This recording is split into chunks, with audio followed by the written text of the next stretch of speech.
Hello friends, कहानियाँ किस्से channel में आपका स्वागत है। तो चलिए कहानी का अगला भाग शुरू करते हैं। फ्रेंड्स, पिछले भाग में हमने पढ़ा था बाबा चरणदास जी ने नंदिनी को पातीराम के घर भेजने से पहले एक राजीनामा लिखवाया, जिसमें लिखा हुआ था, नंदिनी देवी पुत्र वधु मनीराम के पति आकाश ने करीब 4 वर्ष पहले संन्यास ग्रहण कर लिया है और वर्तमान में नंदिनी देवी से आकाश का कोई निजी संबंध नहीं है, क्योंकि नंदिनी देवी अभी तक अपने ससुराल में अपने ससुर मनीराम के संरक्षण में रह रही थी। लिहाजा मनीराम जी द्वारा गवाहों के समक्ष यह बात कही गई है कि नंदिनी देवी के दुराचारी प्रवृत्ति के कारण अब वे उसे अपने घर में नहीं रख सकते हैं, क्योंकि इस सारे प्रकरण में अमित बेटा पातीराम ने अपनी गलती कबूल कर ली है। इसलिए पातीराम एवं उसकी धर्मपत्नी शकुंतला देवी अब नंदिनी देवी को अपनी पुत्र वधू के रूप में कबूल करने को तैयार हैं। लिहाजा गवाहों के समक्ष दोनों पक्ष इस बात के लिए सहमत हुए हैं। तो चलिए फ्रेंड्स, अब आगे शुरू करते हैं। राजीनामा इस प्रकार है, आज के बाद नंदिनी देवी का मनीराम के परिवार से कोई संबंध नहीं रहेगा। नंदिनी देवी अपने निजी लत्ते कपड़ों एवं उनके मायके से उसे उपहार के रूप में मिले गहनों तथा उनके पास मौजूद नगद राशि के अतिरिक्त मनीराम की किसी भी संपत्ति पर आज के बाद कभी भी कोई दावा नहीं करेगी। भविष्य में समाज में कोई भी व्यक्ति किसी की बहू बेटी के साथ इस तरह का आचरण न कर सके, इसके लिए दोषी पर अर्थदंड लगाना जरूरी है, क्योंकि अमित बेटा पातीराम ने इस कुकृत्य को अंजाम देकर मनीराम के परिवार की इज्जत को धूमिल करने का प्रयास किया है। इसलिए अमित बेटा पातीराम को मनीराम को 500 रुपये अर्थदंड लगाया जाता है। अर्थदंड की राशि को अमित एवं उसके पिता द्वारा कबूल कर लिया गया है। यह राशि आज शाम को वे मनीराम को देंगे और इसके बाद नंदिनी देवी को अपने घर ले जाएंगे। अमित बेटा पातीराम अब नंदिनी देवी को पत्नी के रूप में स्वीकार करता है। अब नंदिनी देवी के भरण पोषण की पूर्ण जिम्मेदारी पातीराम एवं अमित की है। पातीराम पूरे गांव वालों को एक भोज देगा, जिससे समाज को यह बात ज्ञात हो जाए कि पातीराम के परिवार के लोगों ने नंदिनी को अपने घर का सदस्य स्वीकार कर लिया है। नंदिनी देवी के पिता हीरालाल बेटा ज्ञानचंद्र को इस निर्णय में कोई आपत्ति नहीं है। इसलिए नंदिनी देवी के व्यवहार के कारण हीरालाल भी बहुत दुखी है। इसलिए उन्होंने आज से नंदिनी देवी से अपना नाता हमेशा के लिए तोड़ दिया है। हीरालाल इस राजीनामा में एक मुख्य गवाह होंगे। इस राजीनामा में वर्णित सभी बातों को इस मामले से संबंध रखने वाले हर एक व्यक्ति द्वारा अक्षरशः पालन करने की बात गवाहों के समक्ष स्वीकारी गई है। इसलिए जब तक किसी भी पक्ष के खिलाफ कोई कानूनी कार्रवाई नहीं की जाएगी, जब तक यह राजीनामा की बातों का पालन करेगा। लेकिन अगर किसी ने भी इस राजीनामा की शर्तों का उल्लंघन किया तो वह दंड का भागीदार होगा। राजीनामा का काम पूरा होते ही बाबा चरणदास ने पुलिस के वेश में नैले दैले को धन्यवाद करते हुए वहां से विदा किया। हीरालाल ने भी बाबा चरणदास, काशीराम, कमला एवं पातीराम एवं शकुंतला से एक बार फिर माफ़ी मांगते हुए अपने घर वापस जाने की अनुमति मांगी। बाबा चरणदास ने हीरालाल से कहा, चिंता मत करो हीरालाल, आपकी बेटी की नसीब में यही लिखा है। इसके कारण ही आप सभी लोग भी परेशानी भोग रहे हैं। हीरालाल ने बाबा की बात का कोई प्रत्युत्तर नहीं दिया। वह गर्दन नीची करके सीधे अपने गांव की ओर चला गया। पिता को इस घर से इस तरह जाते देख नंदिनी की आंखों से आंसू की धार फूट पड़ी। कमला और शकुंतला ने नंदिनी को समझाते हुए कहा, अब इस तरह आंसू बहाकर कोई फायदा नहीं है। यह बात तू पहले समझती तो आज तेरे पिता के साथ साथ हमारा सर भी शर्म से नहीं झुकता। तेरे कारण तेरे माता पिता को जो कष्ट पहुंचा है, उसका दंड भी भगवान से तुझे अवश्य मिलेगा। बाबा चरणदास ने मनीराम और कमला को समझाते हुए कहा, चिंता की कोई बात नहीं है। आपने अपनी ओर से नंदिनी को देवी कहा था, देवी के लिए कभी कोई कमी भी नहीं की। इस बात का मलाल इसे तब होगा जब यह इस घर से चली जाएगी। आपने इसे 4 साल से अपनी बेटी की तरह इस घर में रखा, लेकिन इसने कभी भी इस बात को नहीं समझा। इसी का परिणाम है कि आज इसे यह दिन देखने पड़ रहे हैं। तुम दोनों समाज की परवाह किए बगैर कुछ दिन यहीं रहो, इसके बाद मैं खुद आपको लेने आऊँगा। पातीराम और शकुंतला ने बाबा चरणदास से पूछा, बाबा जी हमारे लिए कोई और आदेश हो तो बताओ। बाबा चरणदास ने कहा, मुझे मालूम है कि इस मामले में तुम दोनों का कोई दोष नहीं है। लेकिन संतान द्वारा किए गए बुरे कर्मों का दंड माता पिता को भी भुगतना पड़ता है। आपने अभी हीरालाल की स्थिति देखी, क्या उन्होंने कभी स्वप्न में भी सोचा होगा कि उनकी बेटी ससुराल में ऐसे कुकृत्य करेगी कि उनका सर शर्म से झुक जाएगा। नंदिनी अपने कमरे में जाकर बार बार अपने संदूक को देखती और फिर उसे इस घर में बिताए दिन याद आते तो उसकी आंखें नम हो जाती। भले ही उसने इस घर में आकाश के साथ कुछ ही दिन हंसी खुशी के साथ बिताए थे, लेकिन इस घर में बाकी किसी भी चीज़ की उसे कभी कमी महसूस नहीं हुई थी। इसे वह अपनी किस्मत का दोष समझे या अपनी करनी का कर्म फल कि उसकी योजना अनुसार उसकी मनोकामना पूर्ण होने पर भी आज वह स्वयं को कोस रही थी। पातीराम और शकुंतला ने कहा कि हम नंदिनी को रात को लेने आएंगे। यह कहकर वे अपने घर चले गए। समय बीतता जा रहा था। जब रात के 9 बजे तक पातीराम और शकुंतला नंदिनी को लेने नहीं आए तो कमला ने मनीराम से कहा, शकुंतला के घर से अभी तक कोई नहीं आया, कहीं घर जाकर दोनों ने अपना निर्णय बदल तो नहीं लिया। आजकल के लोगों का कोई भरोसा नहीं, ऐसे मौक़ों पर लोग अपने कहे पर कहाँ अटल रहते हैं। मनीराम ने कहा, अभी गांव में लोग जाग रहे होंगे, उनके लिए भी तो यह बदनामी की बात है। तू फिक्र मत कर, बाबा जी ने उनको सावधान कर रखा है, इसलिए पातीराम अपनी बातों से मुकरेगा तो नहीं। अभी दोनों के बीच यह बात चल रही थी कि पातीराम ने दरवाजे पर दस्तक देते हुए कहा, भाई साहब सो गए क्या? नंदिनी ने जैसे ही पातीराम की आवाज़ सुनी तो उसका हृदय जोर जोर से धड़कने लगा। उसे ऐसा लग रहा था कि अमित के रूप में जैसे कोई शैतान ही उसे घर से निकालने के लिए बाहर दरवाजे पर खड़ा हो। भय के मारे उसकी चीख निकलने ही वाली थी, लेकिन उसने किसी तरह स्वयं पर काबू पा लिया। मनीराम ने पातीराम की बात का जवाब देते हुए कहा, नहीं नहीं, हम लोग तुम्हारा ही इंतजार कर रहे थे। कमला ने दरवाज़ा खोलकर देखा तो पातीराम शकुंतला और अमित के साथ दरवाजे पर खड़ा था। कमला ने शकुंतला से कहा, बाहर क्यों खड़े हो, अंदर आ जाओ। शकुंतला बोली, नहीं नहीं, कोई बात नहीं, आप नंदिनी को बाहर भेज दो, हम लोग उसे लेकर जल्दी से निकल जाएंगे। कमला बोली, क्या हमसे कोई नाराज़गी है जो इस तरह बाहर से ही जाओगे? इस घटना में तुम्हारा और हमारा कोई दोष नहीं है, यह नंदिनी और अमित के बीच का मामला है। इन्होंने यह जो कुछ भी किया है इसका भला बुरा सोचा होगा, इसलिए इसका परिणाम भी यही भुगतेंगे। चलो पहले तीनों अंदर आओ। कमला की बात सुनकर शकुंतला मन ही मन बहुत क्रोधित हो रही थी, लेकिन सुबह के राजीनामा में लिखी बातों के भय से इस समय वह कमला से कुछ भी बुरा भला नहीं कहना चाहती थी। पातीराम ने भी उन्हें चलने को कहा। इस तरह कमला और पातीराम के कहने पर शकुंतला और अमित घर के अंदर चले आए। इसके बाद मनीराम ने कमला से कहा, अब ज़्यादा देर मत करो, बहू को जल्दी से बाहर बुलाओ। यह सुनकर कमला नंदिनी के कमरे में गई और नंदिनी को बाहर बुला लाई। नंदिनी का चेहरा शर्म से लाल हो गया था।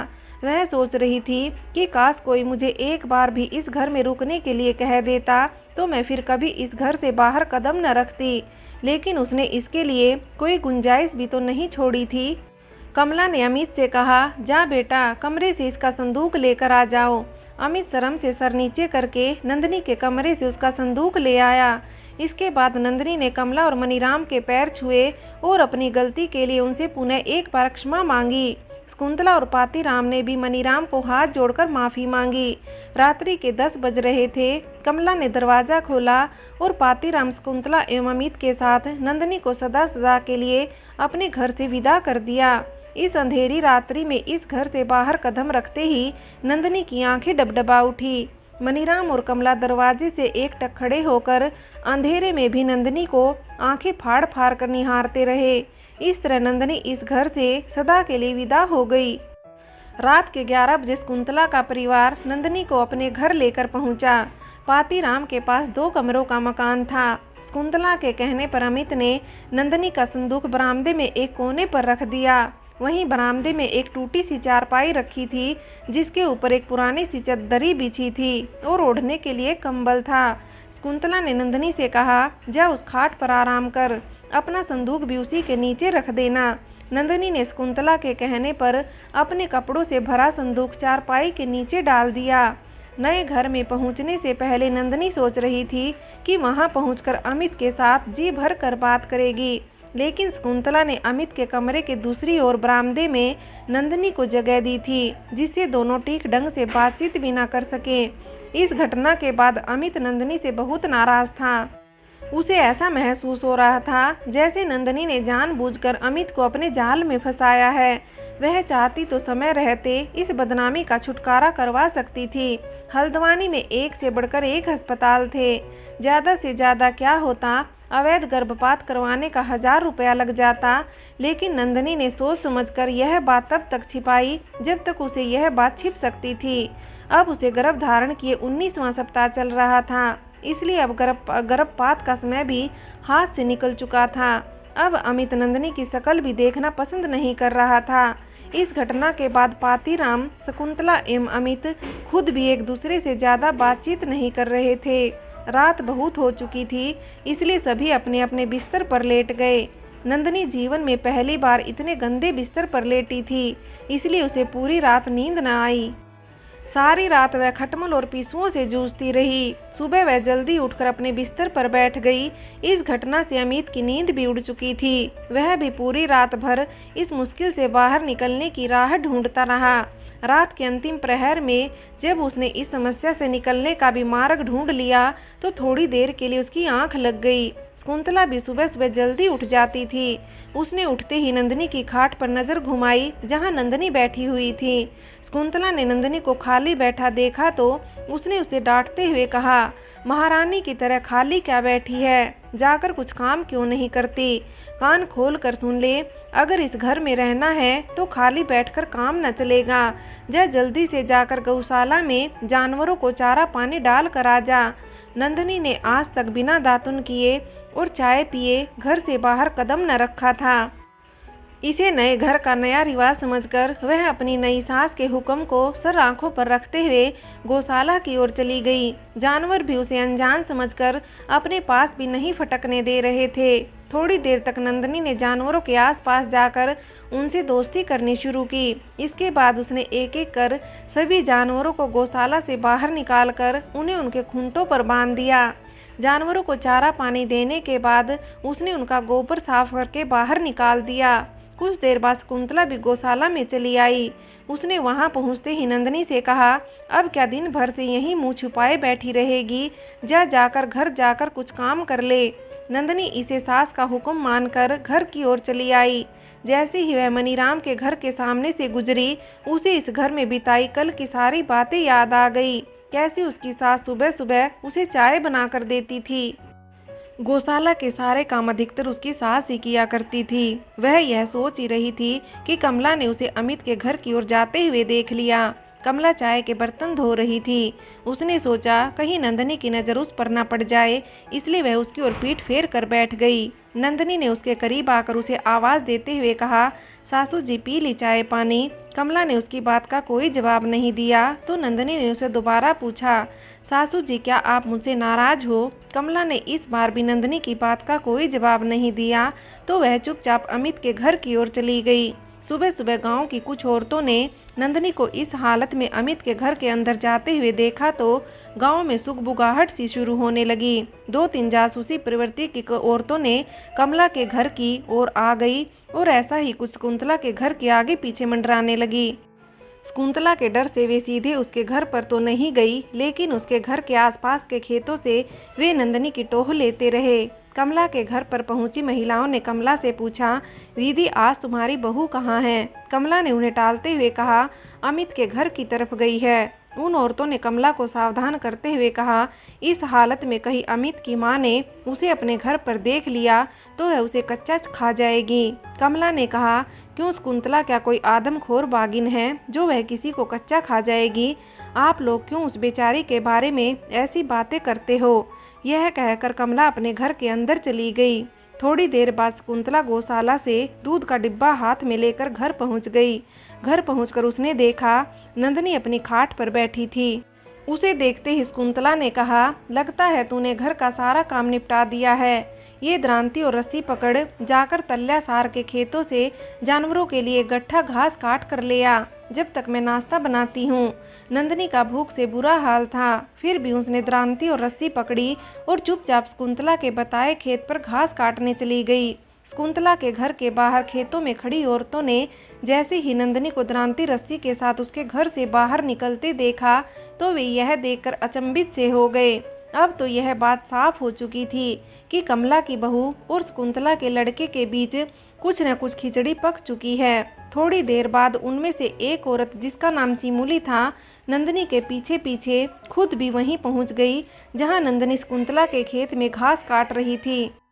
नंदिनी को देखकर चिमुली बोली, क्या बात बहू, आज सुबह सुबह तू शकुंतला के खेत में घास काट रही है? नंदिनी ने उसकी बात का कोई जवाब नहीं दिया। वह चुपचाप घास काटने में लगी रही। यह देखकर चिमुली भी अपने खेत में काम करने लगी। नंदिनी ने सुबह से इतना काम अगर पहले कभी कमला के घर में किया होता तो वह अब तक चाय और नाश्ता लेकर उसके पास पहुंच गई होती, लेकिन इस नए घर में उसको पूछने वाला कोई नहीं था। नंदिनी ने घास काटकर उसकी गठड़ी बांध ली, लेकिन इस हालत में वह खुद इतना वजन जमीन से कैसे उठाती? उसने एक दो बार कोशिश भी की, लेकिन अपनी कोशिश में नाकाम होकर वहीं बैठकर रोने लगी। नंदिनी के खेत के सामने के खेत में खड़ी चिमुली यह देखकर खुद नंदिनी के पास आई और उसने नंदिनी से रोने का कारण पूछा। अब नंदिनी का सब्र का बांध टूट गया। थोड़ी ही देर में उसने चिमुली को आप बीती सारी घटना बता दी। चिमुली ने यह सुना तो उसने नंदिनी से पूछा, तेरे ससुर मनीराम ने यह बात पंचायत को तो नहीं बताई, फिर उन्होंने कैसे तुझे पातीराम के बेटे के लिए उनके घर बिठा दिया? नंदिनी ने उसे बताया कि कल कोई बाबा जी मेरे पिता और 2 पुलिस वालों को अपने साथ लेकर यहाँ आए थे। उनके सामने ही दोनों घरों के बीच राजीनामा हुआ है। इसके बाद ही मैं अमित के घर आ गई हूँ, लेकिन अब न जाने आगे मेरा क्या हाल होगा। यह कहकर वह फपक फपक कर रोने लगी।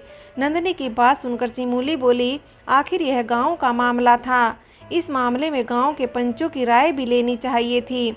ऐसे तो कोई भी किसी की बहू बेटी के साथ कुकर्म करके उसे अपने घर में बिठा लेगा। क्या तू इस फैसले से संतुष्ट है?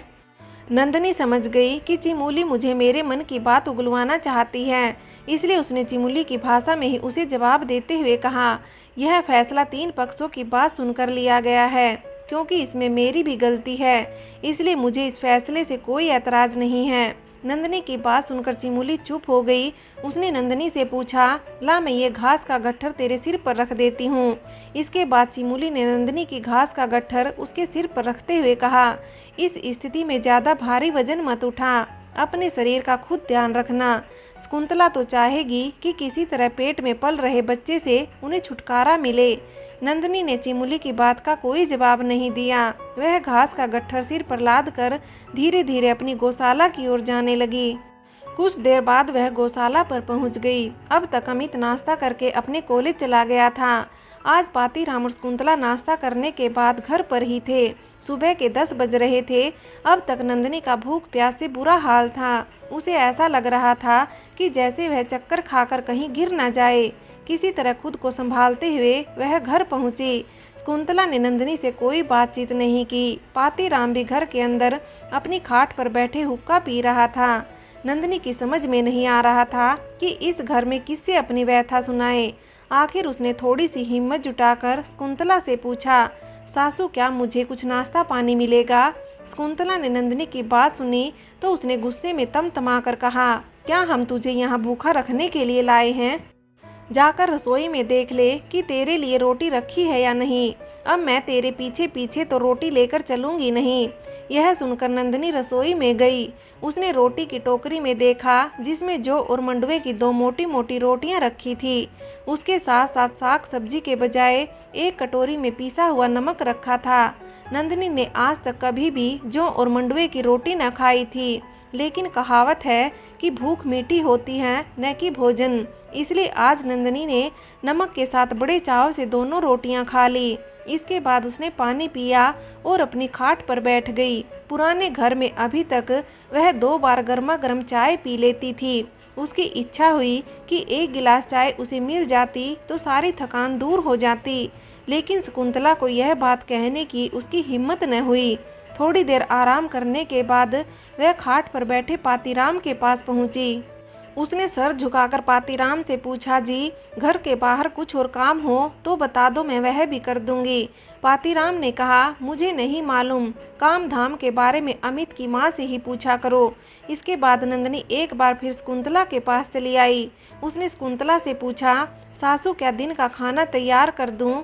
नंदिनी के मुख से यह बात सुनकर शकुंतला ने उसे धिक्कारते हुए कहा, तुझे शर्म नहीं आती ऐसी बात करने में?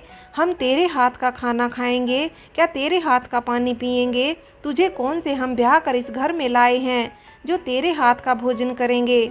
दोबारा इस बारे में मुझसे मत पूछना। खबरदार, तूने मेरी रसोई के खाना बनाने के बर्तनों को भी छुआ तो ठीक न होगा। यह सुनकर नंदिनी चुपचाप अपनी खाट पर बैठ गई। चिमूली ने सारे गांव में यह बात फैला दी थी। यह सुनकर गांव के लोग दिन भर इसी बात पर चर्चा करते रहे। कुछ लोग पातीराम और मनीराम के इस निर्णय को जायज़ ठहरा रहे थे तो कुछ लोग इसे गांव समाज के हित में नाजायज बता रहे थे। गांव के कुछ लोग कमला के घर जाकर उसके मन की बात जानना चाहते थे तो कुछ लोग इस घटना के लिए कमला को ही जिम्मेदार ठहरा रहे थे। बेटे की करतूतों से शकुंतला और पातीराम के लिए गांव के लोगों को मुंह दिखाना मुश्किल हो रहा था, इसलिए दोनों पूरे दिन अधिकांश समय घर के अंदर ही रहे। कोई जरूरी काम होता तो शकुंतला पहले घर के दरवाजे से बाहर झांक कर देखती कि कोई उसे देख तो नहीं रहा, फिर जल्दी से उस काम को करके वह घर के अंदर चली आती। इस तरह दोनों अपने ही घर में नज़रबंद से हो गए थे। शकुंतला ने दिन का भोजन तैयार किया तो पातीराम और उसने एक साथ भोजन किया। फ्रेंड्स, आगे की कहानी के लिए कहानी का अगला भाग देखें।